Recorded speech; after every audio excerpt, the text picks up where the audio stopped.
चुनाव वो सिर्फ हार जीत का खेल नहीं है। असल में वो किसी भी सरकार का रिपोर्ट कार्ड होता है और जनता की भावनाओं का एक आईना।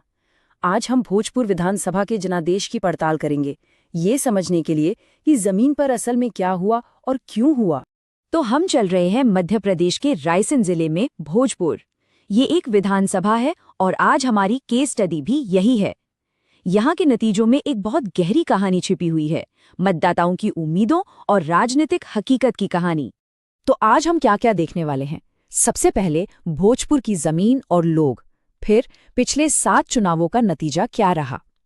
इसके बाद नतीजों की चीर-फाड़ करेंगे, एक 4 मोर्चों वाली स्ट्रैटेजी को समझेंगे, शासन में क्या कमियां हैं वो देखेंगे और आखिर में ये समझेंगे कि आंकड़े कैसे एक जनादेश में बदलते हैं। तो चलिए शुरू करते हैं। देखिए, किसी भी जगह की सियासत को समझने के लिए सबसे पहले वहां की जमीन और लोगों को समझना पड़ता है।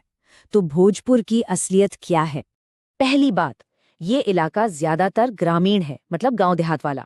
यहाँ की आबादी में ओबीसी यानी अन्य पिछड़ा वर्ग का दबदबा है, खासकर लोधी और पटेल कुर्मी समुदाय का। इसके अलावा करीब 17% अनुसूचित जाति और 9% मुस्लिम आबादी भी है। मतलब समाज का ताना बाना काफी मिला जुला है। लेकिन आंकड़े आपको सब कुछ नहीं बताते। असली कहानी तो इस एक लाइन में छिपी है। गांव की औरतों को पानी के लिए मीलों चलना पड़ता है। सोचिए, ये सिर्फ कोई चुनावी मुद्दा नहीं है, ये तो यहाँ की औरतों के लिए रोज की लड़ाई है, रोज का संघर्ष, और ये सीधे सीधे गवर्नेंस की नाकामी की तरफ इशारा करता है। अब ये देखिए, 79.66%, लगभग 80%, 2023 का वोटर टर्नआउट। ये कोई छोटा मोटा आंकड़ा नहीं है। इसका सीधा मतलब है कि यहाँ के लोग चुप नहीं बैठे हैं, वो अपनी बात कहना चाहते हैं। और जब इतने सारे लोग वोट डालने के लिए घर से निकलते हैं तो इसके 2 ही मतलब हो सकते हैं। या तो वो सरकार के काम से बहुत खुश हैं, या फिर वो एक बहुत बड़ा बदलाव चाहते हैं।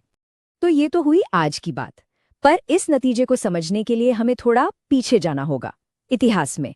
देखते हैं कि पिछले 7 चुनावों में भोजपुर की जनता ने क्या फैसला सुनाया है। जरा इस टेबल पर नजर डालिए। 1993 से लेकर 2023 तक का पूरा लेखा जोखा है। एक पैटर्न साफ दिखेगा। अगर हम 2003 को छोड़ दें तो ये सीट लगातार भारतीय जनता पार्टी का किला रही है और पटवा परिवार का यहाँ काफी असर रहा है।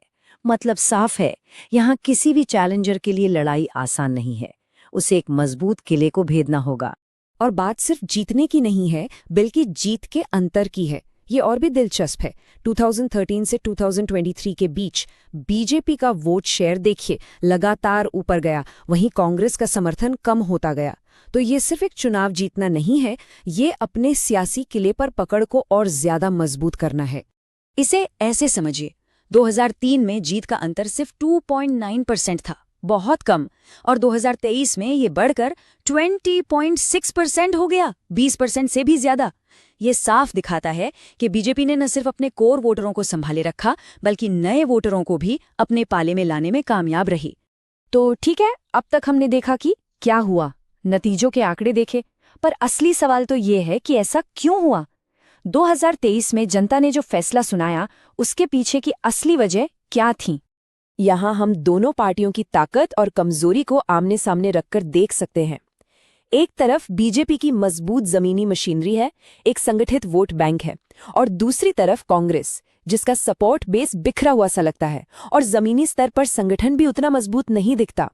याद रखिए, चुनाव सिर्फ चेहरों से नहीं जीते जाते, सिस्टम से जीते जाते हैं। लेकिन ऐसा भी नहीं है कि सत्ताधारी पार्टी के लिए सब कुछ ठीक था। उनकी भी अपनी कमजोरियां थीं, जैसे मौजूदा विधायक के खिलाफ एक सीबीआई केस, सरकारी योजनाओं में भ्रष्टाचार के संगीन आरोप और पार्टी के अंदर ही नाराजगी।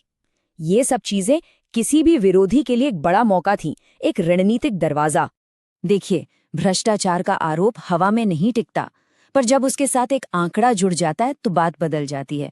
29.4 करोड़ रुपए। सीबीआई केस में इस रकम का जिक्र होना इसे वोटरों के दिमाग में एक ठोस असली मुद्दे की तरह बैठा देता है। और जब राजनीति में इस तरह के आरोप लगते हैं तो हमें हमारे संवैधानिक मूल्यों को याद करना चाहिए। सार्वजनिक जीवन सिर्फ सत्ता पाने का खेल नहीं है, इसकी बुनियाद है हर इंसान का सम्मान और एक ऐसी बातचीत जहां हर कोई अपनी बात रख सके, पर जिम्मेदारी के साथ। चाहे कोई सत्ता में हो या विपक्ष में, जवाबदेही सबसे ऊपर है। तो सवाल ये है कि इन कमजोरियों का फायदा कैसे उठाया जाए? अगर किसी को यहाँ वापसी करनी है तो उसकी रणनीति क्या होनी चाहिए? चलिए एक डिटेल्ड 4 तरफा एक्शन प्लान को समझते हैं। इस स्ट्रैटेजी को हम चतुर्मुख सिद्धांत कह सकते हैं, मतलब 4 मुंह वाला हमला। एक तरफ से अटैक, दूसरी से डिफेंस, तीसरी से दुश्मन के खेमे में सेंधमारी और चौथी तरफ से डिजिटल दुनिया पर कब्जा। एक साथ चारों मोर्चों पर लड़ाई। चलिए इसे और आसान करके समझते हैं। पहला मोर्चा हमला, मतलब बीजेपी की नाकामियों जैसे भ्रष्टाचार के मामलों को जनता के बीच ले जाना। दूसरा बचाव, अपने कोर वोट बैंक को पक्के वादों के साथ जोड़े रखना। तीसरा सेंधमारी, बीजेपी के नाराज वोटरों और नेताओं को अपनी तरफ खींचना। और चौथा और बहुत जरूरी, डिजिटल हमला, सोशल मीडिया और व्हाट्सएप पर एक जोरदार कैंपेन चलाना। आज की तारीख में लड़ाई सिर्फ गलियों और चौपालों पर नहीं होती, असली जंग तो डिजिटल दुनिया में है। सोचिए, 3000 से ज्यादा इन्फ्लुएंसर्स का एक नेटवर्क है। उसका मुकाबला कैसे होगा? उसके लिए आपको छोटे छोटे टारगेटेड व्हाट्सएप ग्रुप बनाने होंगे, वायरल रील्स बनाने होंगे। मतलब डिजिटल लड़ाई के लिए डिजिटल हथियार चाहिए। तो ये तो हुई चुनाव लड़ने की रणनीति। पर चुनाव है किस लिए? लोगों के लिए। तो चलिए वापस लोगों की बात करते हैं। उनकी ज़रूरतें क्या हैं और उन्हें असल में मिल क्या रहा है?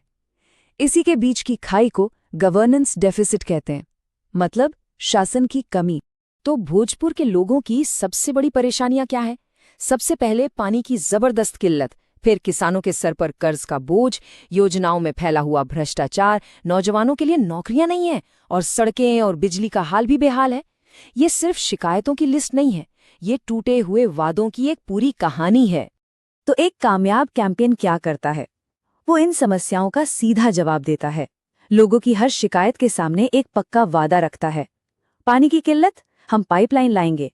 कर्ज है, हम माफ करेंगे। भ्रष्टाचार है, हम ईमानदार और पारदर्शी सरकार देंगे। मतलब प्रॉब्लम और सॉल्यूशन की एक सीधी लाइन। लेकिन जब हम ये डिजिटल कैंपेन चलाते हैं तो एक बहुत बड़ी जिम्मेदारी भी आती है। भारत का जो नया डेटा प्रोटेक्शन कानून है, वो साफ कहता है कि हर व्यक्ति की प्राइवेसी और सहमति का सम्मान होना चाहिए। मतलब आप वोटरों तक अपनी बात जरूर पहुंचाएं, लेकिन उनके डेटा और उनकी गरिमा का सम्मान करते हुए। रणनीति कभी भी मूल्यों से ऊपर नहीं हो सकती। तो चलिए इस सारी बातचीत को समेटते हैं। हमने आंकड़े देखे, रणनीति समझी, पर अब इन सबसे ऊपर उठकर देखते हैं कि लोकतांत्रिक सियासत का असली मकसद क्या है। इस पूरी केस स्टडी का सबसे बड़ा सबक यही है, जीत का रास्ता सिर्फ वोट बटोरना नहीं है। असली जीत तब होती है जब आप शासन की उन कमियों को भरते हैं जिनकी वजह से लोग परेशान हैं, और उनका भरोसा जीतते हैं। असली जनादेश विश्वास से मिलता है, सिर्फ वोटों की गिनती से नहीं। और आखिर में बस एक सवाल अपने आप से पूछने के लिए, जब चुनाव की धूल बैठ जाती है तो पीछे क्या रह जाता है? सिर्फ एक जीत का जश्न, या फिर लोगों की सेवा करने का एक जनादेश, एक जिम्मेदारी? यदि आप एक जन केंद्रित नेता बनना चाहते हैं और अपने निर्वाचन क्षेत्र का उत्थान करना चाहते हैं, तो blueprintstrategies.usi के mgr@blueprintstrategies.ai पर संपर्क करें या 080 404 14 602 पर कॉल करें। राजनीति से परे उद्देश्य।